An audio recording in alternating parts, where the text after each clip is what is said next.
வணக்கம் வணக்கம் சொல்லுங்கள். நீங்கள் எந்த கோரில் வேலை செஞ்சீங்க, எந்த காலத்தில் வேலை செஞ்சீங்க? நான் 90 வேலை செஞ்சேன். 90 விக்ரம் பாய் கிட்ட ரோஷன் கிராண்டில் வேலை செஞ்சேன். அதுக்கு பிறகு எம்கே எக்ஸ்போர்ட்டு வீரபாண்டி ஆரம்பத்தோட கசினோட குவாரி ஜெயராஜ் குவாரிட்ட. எந்தெந்த நாட்டுக்கு கல் ஏற்றுனீங்க? இட்டாலி, அப்புறம் சைனா, அப்புறம் அப்புறம் வியட்நாம். அப்போது வந்துட்டு ஸ்கொயர் ஒரு பர் மீட்டர் வந்து 42,000 ஆகுதா?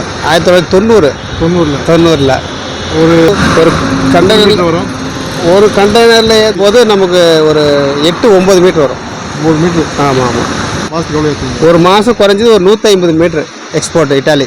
150 மீட்டர். அப்போது லோக்கலுக்கு வந்துட்டு கமர்ஷியலுக்கு வந்து ஒரு 10லேருந்து ஒரு 30 லோடு ஓட்டுவோம். 40 லட்சம் வருது. 40 லட்சம் 40 40 லட்சம். அது ஒரு 10 லட்சம். இப்படி போகும்போது இன்வெஸ்ட்மெண்ட் எக்ஸ்பென்ஸ் போக மீதி ஒரு 25 lakhs பர் மந்த் நிற்கும் கம்பெனிக்கு. அவ்வளோலாம் சம்பாதிச்சிருக்கீங்க? ஆமாம், இன்னதில் அப்படியே தான் போயிட்டு. கம்பெனிக்கு சம்பாதிச்சிங்களா? கம்பெனிக்காக சம்பாதிச்சது. கம்பெனி உங்களுக்கு என்ன கொடுத்தாங்க? கம்பெனி நமக்கு சம்பளம் தான் கொடுத்தாங்க. 12 years ஒர்க் பண்ணிவிட்டு இன்சென்டிவ் கொடுக்காதனால அந்த கம்பெனி விட்டு நின்றுட்டேன். அப்புறம் வேறு கம்பெனிக்கு வந்துட்டேன். ரொம்ப நன்றி. ஓகே.